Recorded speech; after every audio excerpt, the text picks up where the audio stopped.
Greetings, listeners. This is Abir Sikder, the host and creator of the Local Global Leaders podcast. For this episode, titled Lifelong Learner, I spoke with Michelle Hollingshead, the founder of Imprint, which is a leadership and consulting firm here in Lexington, Kentucky. We talked about her role as a leadership coach, the importance of readers as leaders, and how someone can be a successful leader even if they don't follow a linear path. Michelle is someone who really reflects on the diverse experiences of her life to empower others and really think about power roles in leadership. And she's really great at helping individuals and organizations with leadership development. Hope you enjoy listening. Greetings, everyone. This is Abir Sikder, host of the Local Global Leaders podcast, and I'm here today in the studio with Michelle Hollingshead. Michelle, thank you so much for joining me for today's episode. Thank you, Abir. I'm happy to be here. But yeah, Michelle is an amazing leadership consultant, someone who's been really involved in coaching and consulting people in the private and public sector. I've been to some of her events and seen the work she does, and it's been really inspiring. It's really helped me develop a lot of things for this podcast. So I just want to start out by saying thank you so much, Michelle, for the work you're doing. Well, that makes me feel great. You're welcome. But yeah, I appreciate you joining this episode for our interview today.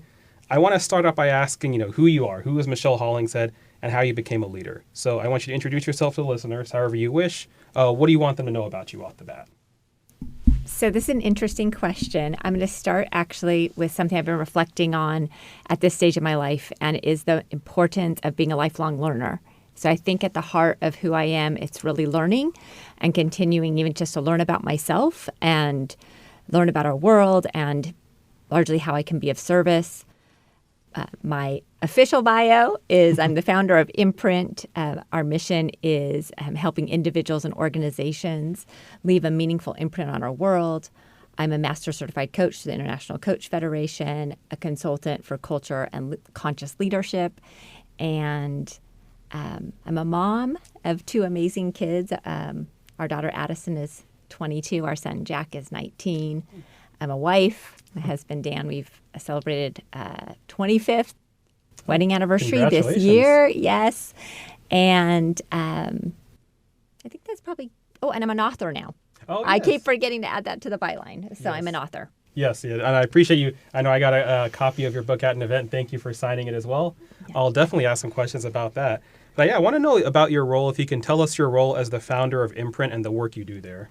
Yeah, so I started Imprint in 2009, and at that same time, I started into my coaching certification. So I do not have a linear path. My first career was education, and I have a master's in education and curriculum instruction, and I taught for 6 years. And then I took a hiatus. Our kids were young. I had a pretty significant loss. That fueled, I think, a different level in my mid-30s of seeking for something greater and more for my life. And it was in that process that I decided in 2008 to hire a coach, which was by far the best and scariest investment I've made. And actually, through that relationship, it was unlike any relationship I'd been in. What was unique is having someone who did not have an agenda for me. And having different space to really consider what is it that I want, right? What do I want my life to be about? And with that clarity, I decided I was going to enroll in a coach training program, founded Imprint in January of 2009. And with my master's in education, I actually started doing initially more training and classic change management in organizations, which led to my curiosity, because a lot of that was more process-based and systems-based, which is incredibly important. And I kept wondering, though, we'll implement these changes and things won't stick. Where's the leadership and culture piece? And that's where I found my real passion was about the people side. That's awesome. And I'm happy to hear you. I always appreciate hearing from a fellow educator. I was also in education for a while, taught for a while. And I also after that, I took a break in life for a while before going back to school. But yeah, I was curious, how did that background education, how did that influence your leadership style and the leadership work you do now? So I will say, even when I think back on my time in the classroom, a few things. I've always been innovative. In fact, I got an innovators grant. I remember we were looking for ways to reduce the number of students in the classroom. And so I taught 3 years in Nevada, where we already had through K through 2 classroom reduction, it makes a huge difference. And so when I came to Kentucky, there was some program and I was able to write one, and I did a co-teaching model, and we were able to actually just super customize. I was at Cardinal Valley to the needs of the students. So I think I was leading there. I also helped bring the Loss Oral, which was our assessment for second language learners. I think it's like ELL now, so that we could start. So I think my leadership in education first was like loving the kids and creating a welcoming and open environment where hopefully everyone could feel seen, and that they could express themselves in whatever ways they could. I used the arts for that. So I think maybe at the heart of it, it's like, how do we meet people where they are? How do we try to improve things for others? And yeah, so that's still the sort of lens that I bring in my work today. Yeah, I think that classroom experience, like just knowing how to manage kids is really vital to, I think, knowing how to manage any project. Can I say, yes, executive teams, 7-year-olds. No, I hope no one finds that offensive. To any executives out there, no offense. Yeah. But yeah, I appreciate you sharing that. I appreciate, you mentioning like a loss in your life, being able to, kind of rebound from things like that, I think is a really important thing of someone's leadership journey, right? Yes, and that is actually, I think, a critical part of leadership is actually reflecting on your journey and holding a lot of questions. And I know from adult development, like one of the greatest ways we learn as adults is actually by reflecting. What's cool, and that's what's cool about the coaching model at the heart of coaching, is it's a reflective, right, thought partnership with another person. So, yeah. And I appreciate you saying too, like that you're a lifelong learner. That's something that I've tried to embrace my whole life, especially as a teacher. I think, as teachers, that like to be an effective teacher, you have to want to be a lifelong learner, but it's also an important aspect of leadership, right? Yes. Well, and so for me, there's a big component with reading, right? And so that's actually one of the things I loved when I taught, is every day after lunch, we would come and we would read. And I think there's so much to be gained by reading, whether stories, whether it is fiction, whether it's nonfiction, we learn through story. It's how we're wired. It's part of like symbolism, mythology, like I think myth, right? How we understand the human experience is a lot through story. And so I love to read from a young age. My parents role modeled reading all of the time. And so that's something I usually have like multiple books going at a time. So yeah, I think that's a really valuable thing. Like to have a family and parents who like model that, like they, encourage you to be a reader and had a lot of like books around the house. Yes. Lots of books. And I think my mom, we went to the library. That's one of the things I remember about her. She actually was a young mom. My parents had 3 kids by the time they were like 24 and 25. And she had a full ride to college, and she ended up dropping out to take care of us. And she got in, though, at the beginning of the computing industry with like the punch cards. Oh. So she actually ended up being a programmer and built a business. She programmed in COBOL, and they sold it, her and my stepdad, to Fidelity National. So it was an amazing journey of like humble roots, I think curiosity. And one of her things that I greatly appreciate that she role modeled is like, you can learn anything if you decide you want to invest the time and energy. So she took us to the library every week. She like embodied that in her own life. So that's really great that you got to get that early exposure to someone, like literally starting something like that so it's early in life. Yeah, and as a woman, I super admired that too, because it was like she was very much out of our norm at that time in my culture and stuff. So and it's good to know that early impact of reading. I know I've seen studies that show like even in households that have more books, students have better educational outcomes, better test scores. And I think, there are, of course, some extrapolating factors there, but I would be curious to see, having all that exposure to reading and books early on probably can help, wonder what the correlation is there between that and people who are successful leaders. Oh, yeah, that's interesting. Now I'm going to have to go home and sort of Google after this and see what can I find out about that. Yeah, for sure. But I know you kind of addressed this already, but I was curious if you want to say more about what motivates to be a leader, more specifically a leader in your community, however you define that, and specifically to be someone who's a cultural leadership and a cultural consultant.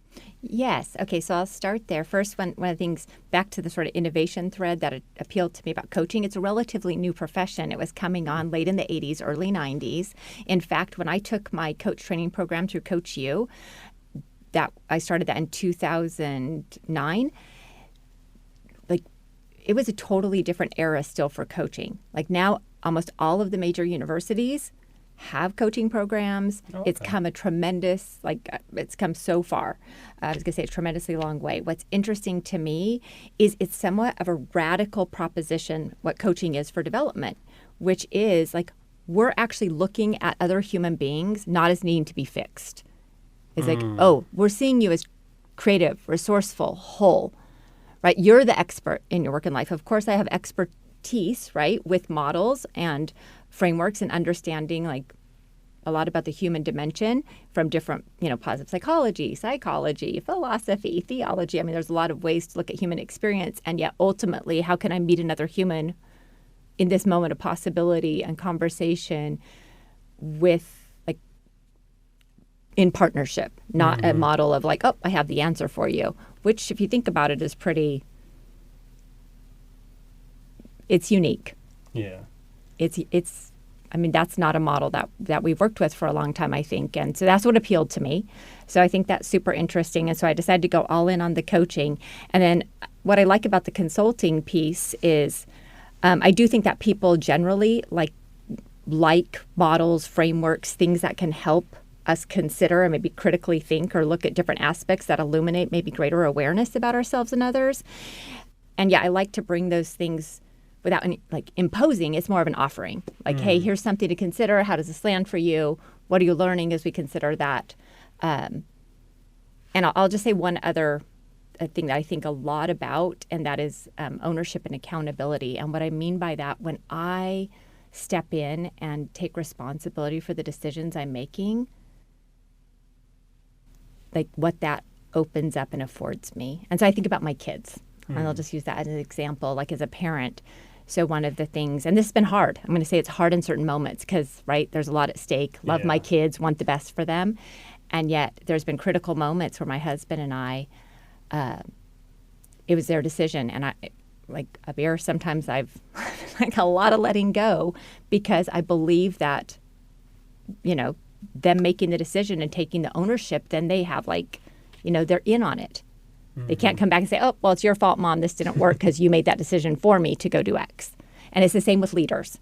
And I think that there's a lot of this happens in consulting where the company gets hired. They want to point the finger at the company instead of the leaders being asked to do the heavy lifting and take the choice. And so a lot of that's what I like about the coaching model. It's partnering, and then the leader takes a choice, with some challenge, with that partnership. So a little bit of the distinction there. Yeah, I appreciate you thinking how we have to respect. I mean, whether it's your kids or someone you're coaching, respect their autonomy, right? It's kind of it's their decision. Yeah, and just how powerful that can be, and it's growth inducing. It's not always easy. Yeah. So I'm curious what you're thinking though, as we're just kind of tossing this back and forth in your own experience. Yeah, I think I try to think of the lead, I guess mentors, managers, and leaders I've had in my life. I'm thinking back now. Yeah, I think the ones who kind of, guided me and sort of they offered something but didn't impose something on me. I think that led me to make my own decisions, and whether it was a mistake or not, I think that was valuable for me to learn rather than someone who's just directing me all the time and telling me what to do. Yeah, that's the distinction. Yeah. And there's lots of learning, right? And so it's kind of leading, and leadership as a learning, which I think is a super interesting lens, even when I'm taking on things in the community. So I know we started here with, and I was following this thread of innovation, what attracted me to coaching and sort of starting to practice this in my life. And then I think what's interesting in a community, and it's also just learning, right? Learning about myself. What do I think I'm here? What opportunities find me? And will I step in? And so I guess there's been 2 boards that I've served on, and I tend to go deep in my board work. So the first was when I got involved with coaching in the ICF, our Ohio Valley chapter. Okay. I served in different capacities all the way through board chair and past board chair for about 7 years. Oh, wow. And now I'm currently serving as the chair of the Bluegrass Community Foundation board, and I've been on the board for over 5 years and serving in different capacities there. So they had different focus, but I guess I put my heart and soul kind of into whatever I'm focusing on and go kind of deep in that work. Yeah, And I think I always appreciate that, hearing that, you're not only engaged in leadership in your direct profession, but also in the community work you do. Well, and that's where, because for me, it's not just like theory, it's like applied. Mm-hmm. Because, right, it's one thing to sit here and talk about it, make it sound all great and easy. And then like, okay, let me actually be in my own experience of like, where am I bumping into things? Where am I struggling, Mm-hmm. right? Where am I, being challenged to grow? And I think it only happens, right, if we're in situations that are requiring that.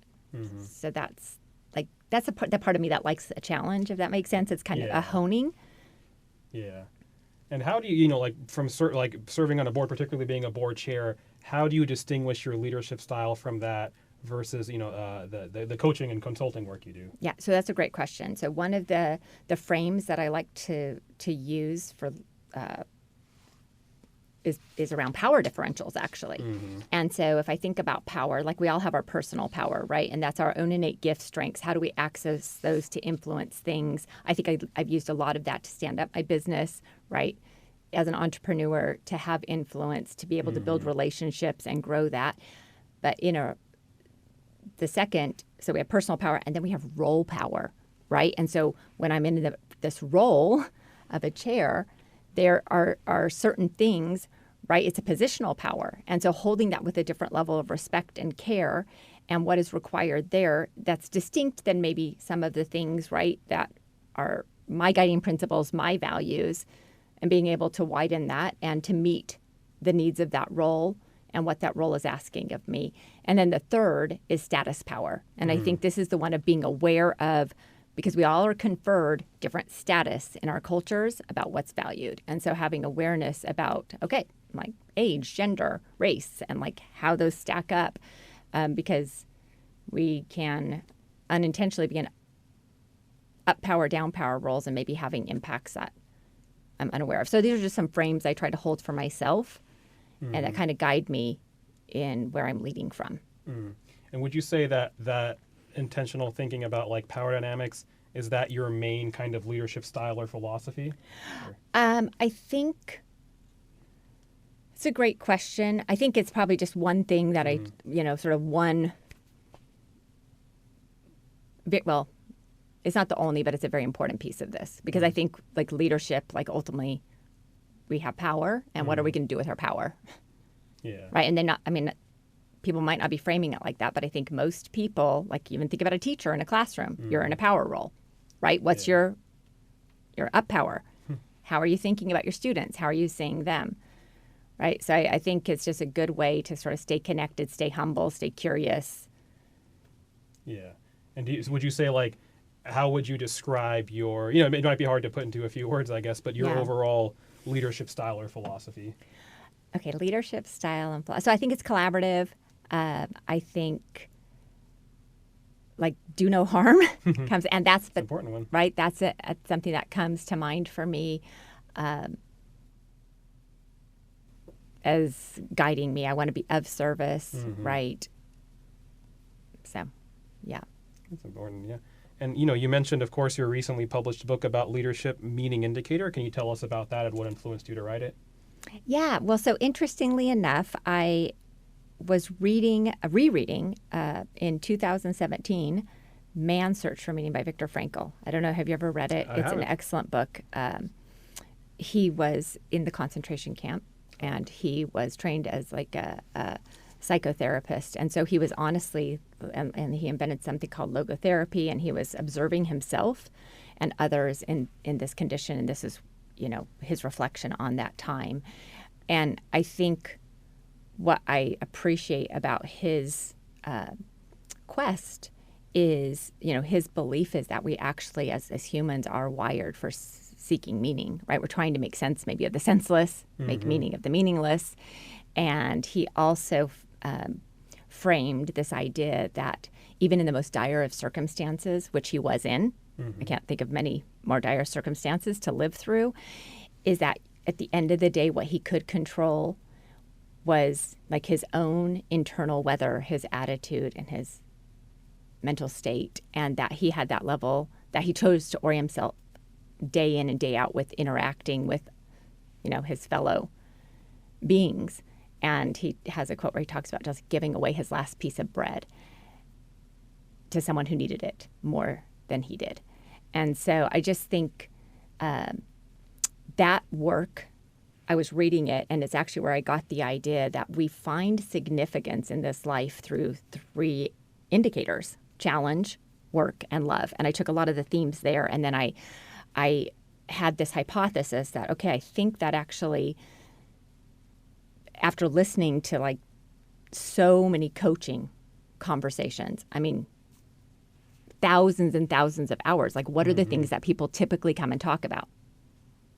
Talking about their challenges, their work, which is how they contribute. And they're also talking about, like, when I say love, it's like, how are they going to care for themselves, others, our world, and how that takes shape. And so I put this hypothesis together, and then I was following this curiosity, and I decided then to hire a researcher out of University of Kentucky, because then I'd have access to a literary search. She was able to collect all of these over 20 different assessments that have been done on meaning and purpose since the 50s, some different papers, and then we also designed this interview process. So that's kind of like the big idea. And then what was so cool, though, I have to show this because I appreciate this, is that word significance. A lot of where, from a coaching perspective, the other assessments and things have focused in this industry is like, of course, we have comprehension, coherence, how we're making sense of who we are, and purpose. Purpose has been such a defining part of leadership, right? And yet, I think those are a little bit more individual quests, and yet significance and like really understanding how we matter, how our lives matter, and belonging, the collective part of this, is what I discovered, that those were also equally important dimensions for having a meaningful life. And so that came through positive psychology, super recent research. And so it all started to take shape, Abir, by like following this curiosity. And it sounds like so the method you took to like write that book, it started with more of your personal experience, what you were seeing with leadership coaching, but then you of course brought in the research aspect. That sounds like a really good balance to me. Yes, and that was important to me because I do think it's interesting to listen to other people. And I actually went through my own interview process, which was really cool. And the 3 stories that I share in the book that are my 3 most significant life experiences to date, that's the same thing I asked from my interviewees. So if you had 3 things, right, 3 experiences that you were going to share that they're most significant, what are they? And like, how did they impact who you are in the trajectory of your life? And it's pretty interesting. I will say my original hope was that we were going to be able to take all of that and make a quantitative assessment that matched the qualitative. That was a disaster. And what I learned, though, and it came back to the transformational power of story. Like, actually, there's so much power, and that was an incredible gift to me, that people I didn't know, I'd get in a room with them, I'd record them, and the stories that they put in my care is humbling. It must have been really great to, I mean, I guess you interviewed a lot of different type of people to learn about their life stories, right? Yeah. And I appreciate you sharing those 3, the 3 different types of meanings and meaning indicators. A part of my own leadership philosophy is that being a successful leader is balancing between being a meaningful motivator versus being like a manager, a practical manager versus being a supportive mentor. Yeah. I guess I want to know from you, do you see those as like 3 distinct things, or all 3 parts of leadership, and can leaders be good at one and still good at the other 2, or do they have to do all 3? Or how do you think about those 3 things? No, that's an interesting reflection. So I'll first say, like, I love the idea of manager, and my thing is leaders go first. So my first thing as a leader is learning to manage myself, right? Like, how do I learn about myself? Physical, mental, emotional, spiritual, energy, like, right? How do I manage myself? So if I'm going to effectively manage others, I got to know myself and like be able to have awareness, right? So I can make more conscious choices. So that's like, I think there's a deep interconnection between strong managers who are doing their own inner work, and also how they choose to manage others. And then understanding, obviously, there's just like very specific things that, right, you're responsible for in an organizational context when you're managing people. Mentoring, I think I mean, I think you can be great at one of or two of these and maybe not all of them. I think what would be important from my perspective is that you have some awareness of that and that, hey, maybe I'm willing to just put it on the table with you in our relationship. I'd be, or hey, I feel like I'm great at these things, not so great at this. So maybe we can co-create how we want to be together and what you're going to need from me around this. Yeah. And I think also the motivation for me ties into what I was saying about self-management, because I think a lot of what leaders are tasked with is how do I actually keep myself inspired and motivated, right? Because how am I going to like inspire and motivate others if I myself am just barely making it? It's not all about perfection. It's just more about like awareness and like what are the rhythms and the habits and the things that I put in place for myself so that hopefully I can kind of clear out the bad weather if it is there and show up, in my best form, or at least take responsibility when I don't. Yeah. I appreciate you sharing, like, being able to come up to someone and share what, your vulnerabilities or like, what the gaps are, and not like, not just being negative about that, but saying, hey, where can I grow, and asking others for that, right? Yeah. I mean, that's in some of the teams that I've led of coaches and been in large scale changes. I've gone in and said, hey, like, I know, like, when everything's going great, like, we're all going to be good. I know for myself, here's my tendencies when we get under high stress and high pressure. So I'm just putting it on the table. And can I hear this from other people? Because if we're going to team well, we got to know where we're going to start to break down. And it's usually like not when everything's going well, right? It's when things start to not go well and like the heat goes on and we have some unexpected crisis variable. And so one of at the heart of a coaching relationship is something we call co-creating the relationship. And so I think this is like what strong partnerships, teams do, is actually have the conversation like, how do we want to show up together? And like, do we keep checking ourselves like, hey, we've made some agreements. Like, we're not really showing up in alignment with this. Am I really to take a look at it? Are you willing to take a look at it? Right. And how do we evolve? I think that, and that's an ongoing relationship dynamic. And how do you evaluate that, or how do you do that consulting or that advisement you do with different types of people that you're working with? Whether you're consulting with someone in the private sector, the public sector, and the nonprofit, or whether it's someone who's more of individual coaching versus helping them like lead a team. Yeah. So I think at the heart of it is that first piece is sort of being willing to have that initial conversation at even like how we're going to start the relationship. So it's connection, context, before content. And I think that's really an important piece of this. Like, how do we connect first as humans, sort of design like how we're going to work together? What are the needs? What am I here to do? What are they here to do? And that's going to depend. Like, I have to get a sense of someone, what motivates them, what's their values, what's important to them, right? And then try to be a good partner and ask a lot of questions in that co-creating the relationship. Like, what do they already know has worked, doesn't work, right? We're learning each other. And can I create conditions where there is hopefully safety and feedback, that they could give me feedback if things aren't going as they hoped? Because I think so much of this is that work. Like, are we willing to have the tough conversation if you experience something for me that I'm unaware of? Do you feel like you can bring it and say, hey, Michelle, when X happened, this happened. Are we willing to talk about it, learn from it? And my experience is when that happens, and this has happened on things that I've led, that our trust is actually a lot deeper. I think this ties in well to my next question of, what are the biggest struggles you've encountered in your leadership journey and the work you do?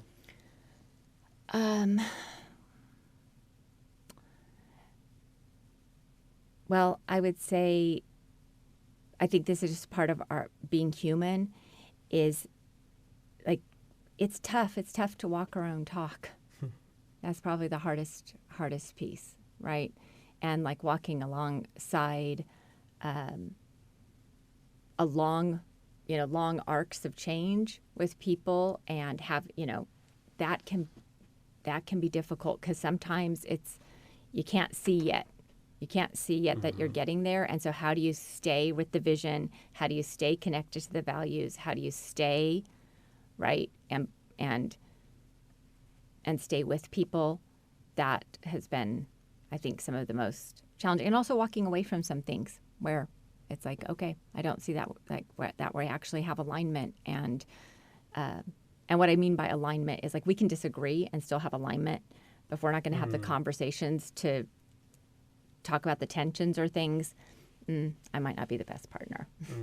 And that walking away makes me think of like toxic leadership, like in more extreme cases, like people can disagree, but still embrace each other. But I think I was curious, what have you experienced toxic leadership or seen that in your life, and how have you learned from that in your leadership style? Yeah, and I guess so. Yes, and I've been disappointed. Like actually certain like people that I held up as to super high esteem. And like I said, it's not about perfection. So I try to go back to a compassionate lens, and yet I still have certain, I think, hopes for standards. And at some point I'm like, wow, when you're doing a lot of harm to a lot of people, I think that's something I don't want to be around. What advice do you have for people who hope to become leaders? And specifically, I'm thinking in your case for someone who might want to get involved in leadership development or coaching or start an organization like you. Okay, wow, that's where do I start? Here, give me some help me. So we'll start off with what general advice do you have for people who want to be leaders? Okay, well, one of the things I'll say, the only reason I'm sitting here with you, I couldn't have done it on my own. So actually, the boldest move I made was when I invested in my coach, because I said to my coach 3 things. Like, I feel like I have a sense that I can do something. I have a vision. My second thing, so I was like, I want you to help me like get clear on the vision and hold the vision. Second, don't let me back away from the vision when I get afraid, because there's like a lot of moments where you can't see yet the vision coming to fruition, right? You're doing a lot of work, you're planting a lot of seeds, you're doing all of this, and you can't yet see it, right? And then the third is, how do I actually have peace in my life in all the uncertainty and ambiguity? So I would say, like, get support. Get support. And it doesn't have to be a coach. It could be a mentor. It could be, a spiritual advisor. I mean, it could be all kinds of supports are out there. But I do think that getting support is incredibly important if you're going to like start a business, lead a movement, because, and especially like if you're supporting others, like where do you go for your own support, right? And to just have a moment to sort of collect your thoughts, make sure you're like, what's your North Star? What's your purpose? Are you in alignment? Like, right? What are you maybe not facing? So that's my first piece of advice. Yeah, I think it's very helpful advice. I mean, it's funny, like a light bulb was going off in my head thinking about things I want to do, and like seeking people who are mentors, even like more spiritual advisors. Like those are just all examples. I was like, oh, I just realized I've been doing that recently, and I've been fortunate to like, get this podcast, for example, and grow my community. Yes. Yeah. So it's so that's my first piece. So thank you for helping me. Yeah, of course. So distill it down like, okay, where do we go first? Thank you. But yeah, next I was thinking, and then specifically, what advice would you give to people who hope to start an organization? Well, I think I can laugh. I'll kind of laugh about this now. You don't know what you don't know. And I'll just say that's been the most humbling part for me. But if you're willing to learn, right, with this lifelong learner thing, if you're willing to get the help and say like, hey, I bumped into something I don't learn, but like I don't know, or I'm struggling learning, can I get other experts to help me, or can I roll in something, or do I hire that out? So I think it's I think you got to be willing to problem solve and learn. And that's one thing I did learn watching my mom and my stepdad. It's just a series of like, okay, here's this thing we're facing. How are we going to respond? What are we going to do? What's required now? So that would be my advice is, maybe be aware of the things you're good at and the things that maybe someone else would be better suited to do. I think that ties well into what you said earlier about self-management, about knowing what you're good at, but also being able to manage yourself, to manage your own motivations first, right? Yeah. Well, and that's another thing I will say. I think if you're going to run your own organization or start something, it demands a lot. So you've got to, find a way. How are you going to balance all of that? Like, it's kind of freedom and discipline. I feel polarity. like you're building toward freedom, but it requires a ton of discipline, right? Because of all that you're doing, especially when you're just getting something up and going.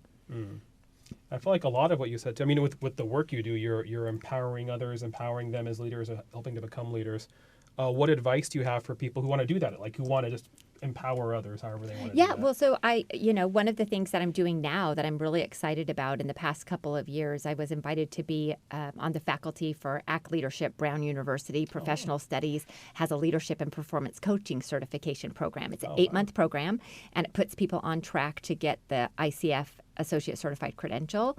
And so I am I'm helping training, and a lot of our leaders, people coming that are already, have a level of responsibility in their organization, and they actually want to be more coach-like in their leadership. And some of them are thinking about, hey, you know what? I might actually leave what I'm doing and move out and start a business or be a part of a business doing coaching. So I would encourage people, if this is an area that you're interested in, it is growing like crazy. And there's a lot of opportunities, both internally and externally, for coaches, performance, leadership, consultants. So that would be one way that someone could go about that if they so desired. It's exciting. It's like I said earlier, it's leadership coaching. It's a very new and also innovative field, right? Yes. And what I love about the field, even in the last 10, 15 years, we have made so much advancements in neuroscience, right? And what we understand about the brain.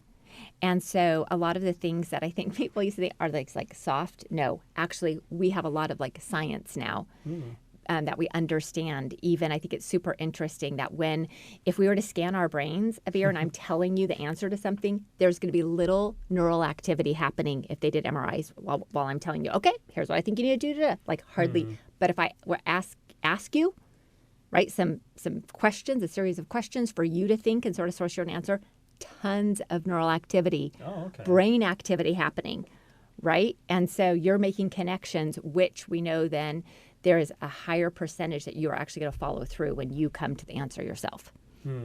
So, yeah, it's just been really cool, especially for people who are very, I would say, rational, right? They want to see the science behind it. That's been extremely helpful to be able to bring it to those leaders and say, hey, yeah, here's the basis for some of the techniques and the ways we're working.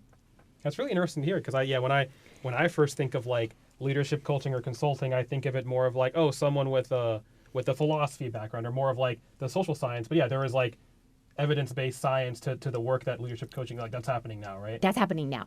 Yeah, and so that's been fun. I feel like I get paid to learn one of my own. You asked about philosophies, or I was just say it's a practice of mine. Is each year I invest, and it is a wide in myself, and like how am I getting developed myself every year.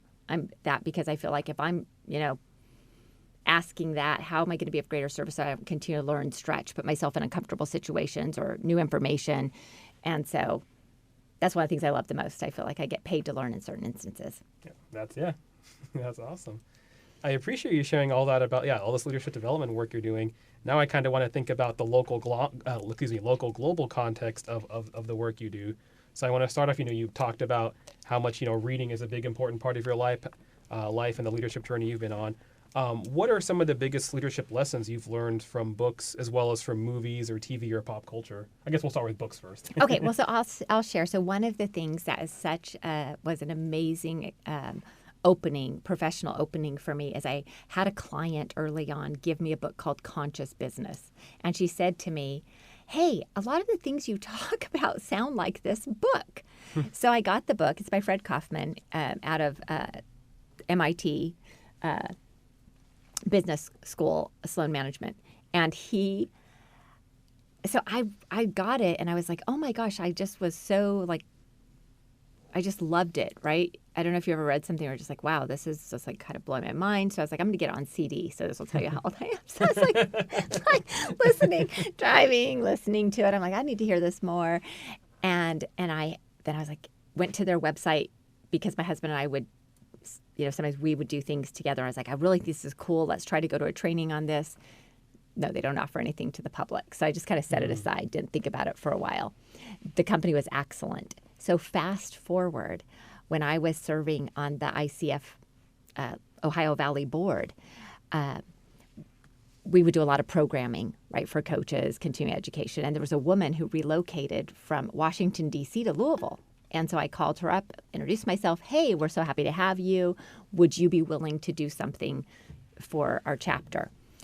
And she's like, yeah, but I'm getting ready to go to Sweden to do this work with Excellent. And I said, conscious business? And she said, you know it? And I said, yes. It was like one of those synergistic moments.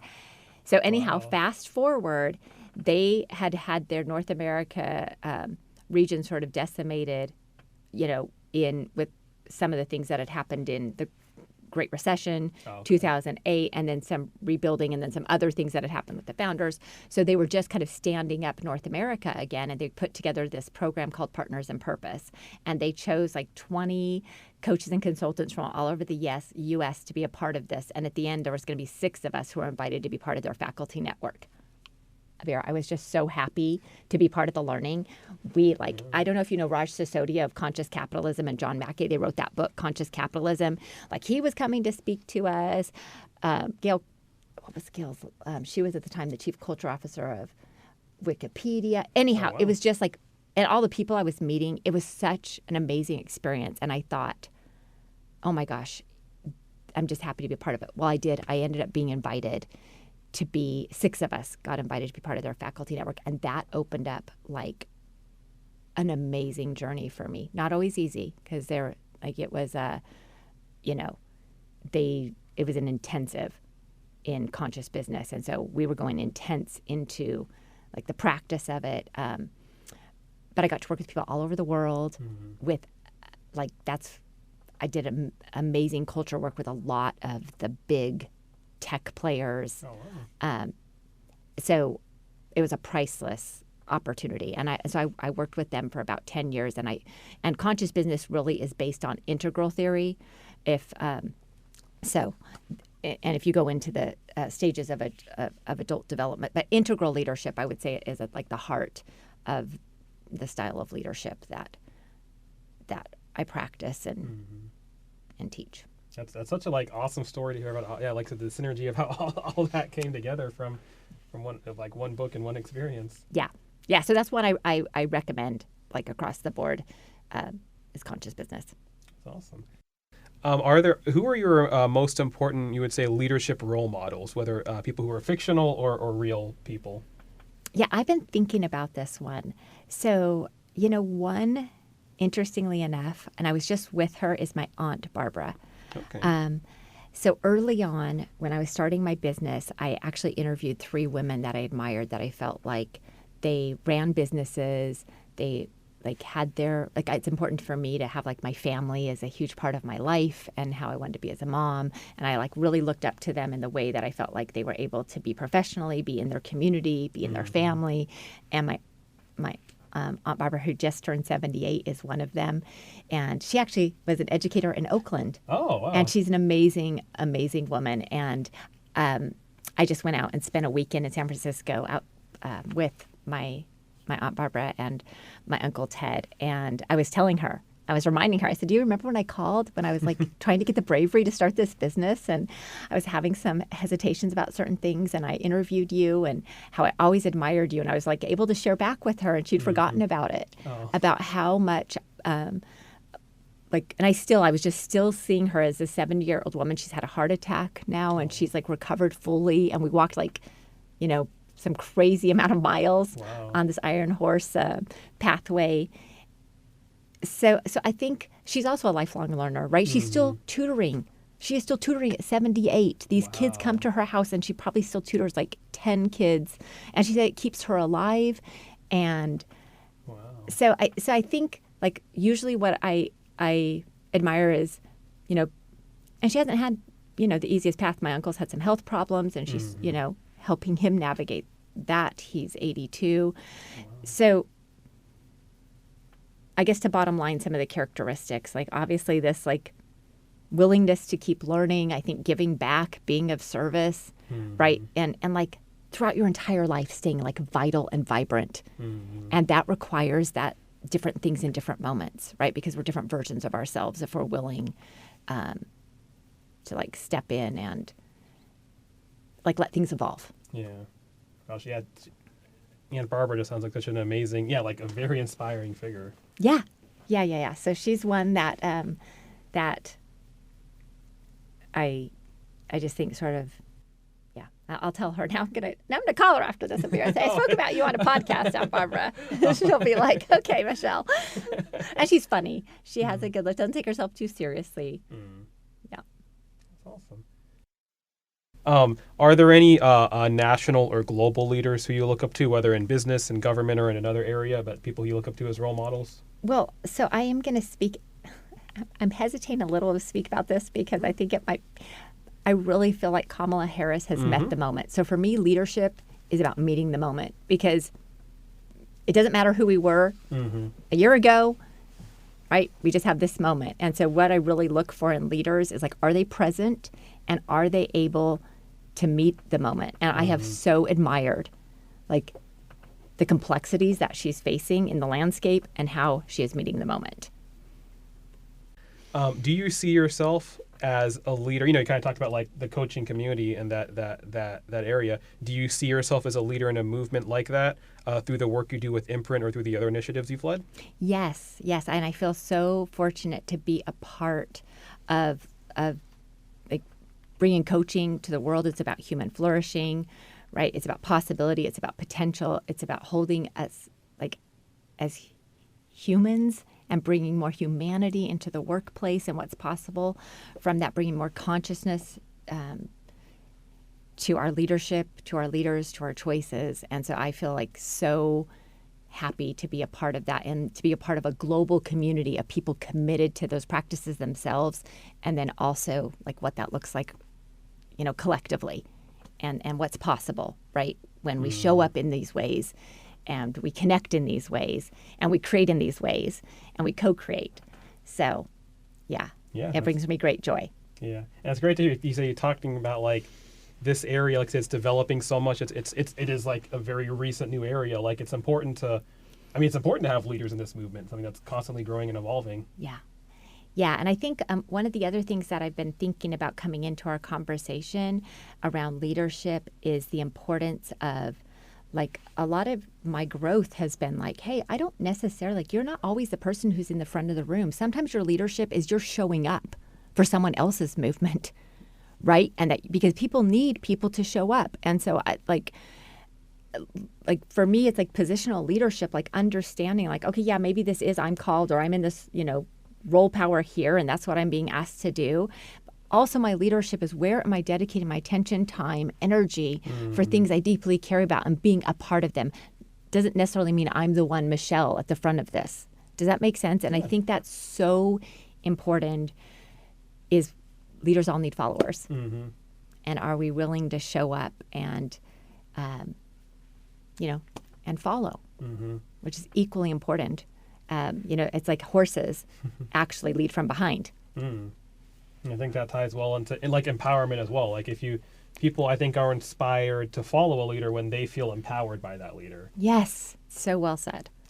Yeah, so that's just something I'm growing into more, having that awareness and like, okay, it doesn't necessarily always need to be, I don't need to be in the front. And with your work, how do you reflect on global leadership? Like, how does what's happening in the world affect you as like a leader here in Kentucky and a leader with the work you do? Yeah, well, so I think like obviously having like we're in a poly crisis, right? Having those like that awareness, bringing that in again and again. Like one of the things I do pretty much, because I'm working in these global contexts all the time, is we do a check-in. Like, so where do we hear where people are coming from really and what's on their minds? I mean, there's so much happening on a global scale. And so how, like that's welcome, right? Like someone's from Russia, their family's having that experience. Someone's from Ukraine. I mean, there's a lot. And so I think it's being able to bring it in, welcome it, and then, how we want to choose to be with that and how it might be impacting, whatever's happening for those individuals in that moment. So I don't, well, let me pause there. Yeah. How does that land for you? Yeah, I think that lands really well, I think. Because so much of this, I think, is is, do we just get space for people to say what's happening for them really? And it's not even that we have to do anything about it. It's just, hey, can I get present by saying, hey, this is going on for me in my world. It takes 5 minutes, right? And then we kind of have a lay of the land of like how people are and like, okay. And how does also like, how does what's going on in the world as well, how do you reflect on that in more of the cultural consulting you do? Yeah. So, well, this is, I think, a big part of it when we're talking about power differentials, right? And I guess, I'm not always in the power role. So how am I going to show up, right, with different leaders who are, sometimes they're in, they have a lot of responsibility, pressures. They have things that I'm not even aware of that they're not actually able to disclose, like work with the NSA, with, right? And so I think a lot of this is it's a deep trust, right? And but I think it's important to stay up on current events, reading, right? Staying aware, and actually setting context that, hey, I might not know something, or I might have obviously I have biases because we all have preferences, but I might have unconscious biases, put that on the table, welcome being challenged, or if something is, not landing, like that can be brought to my attention. Mm-hmm.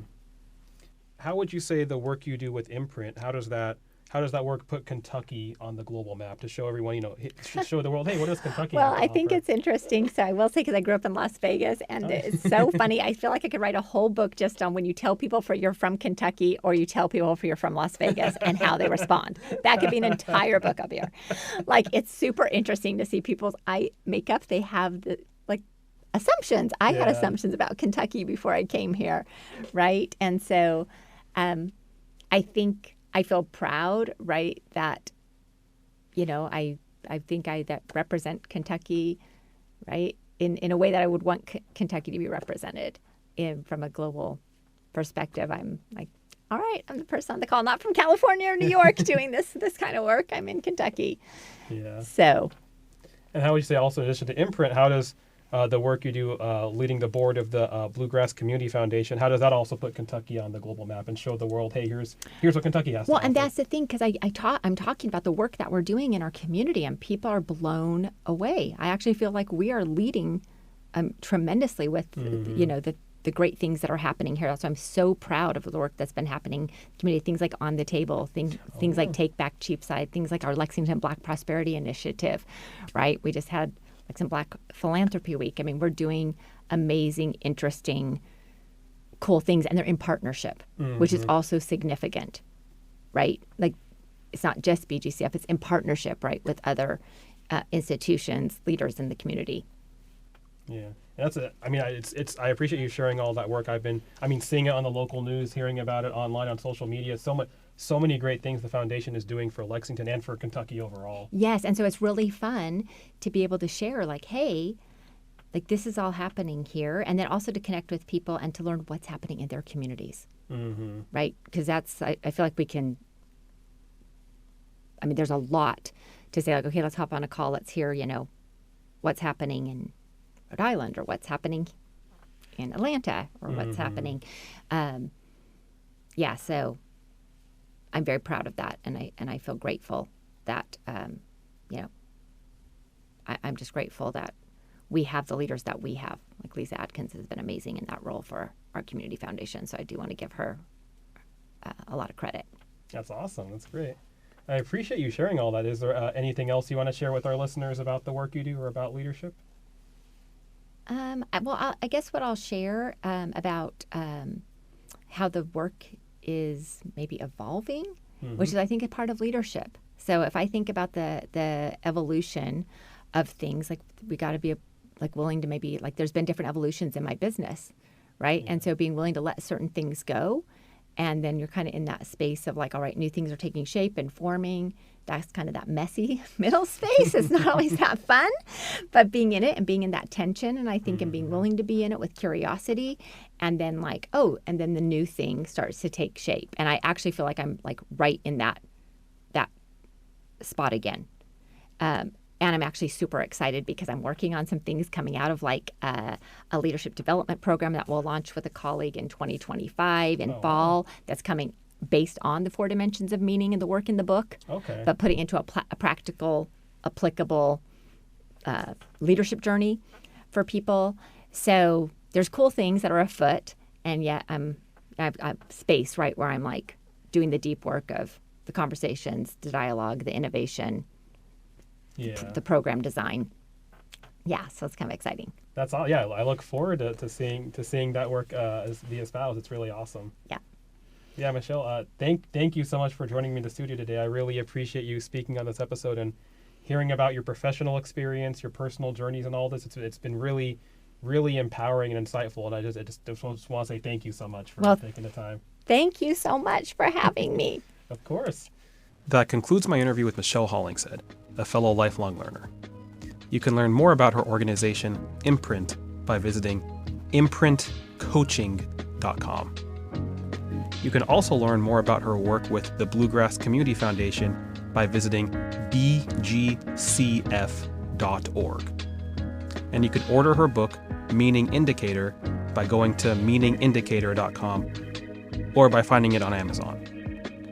My next episode will feature Bernie Jenkins, the mayor of Georgetown, Kentucky. That episode will be released in early January. Remember to live local and think global, fellow changemakers.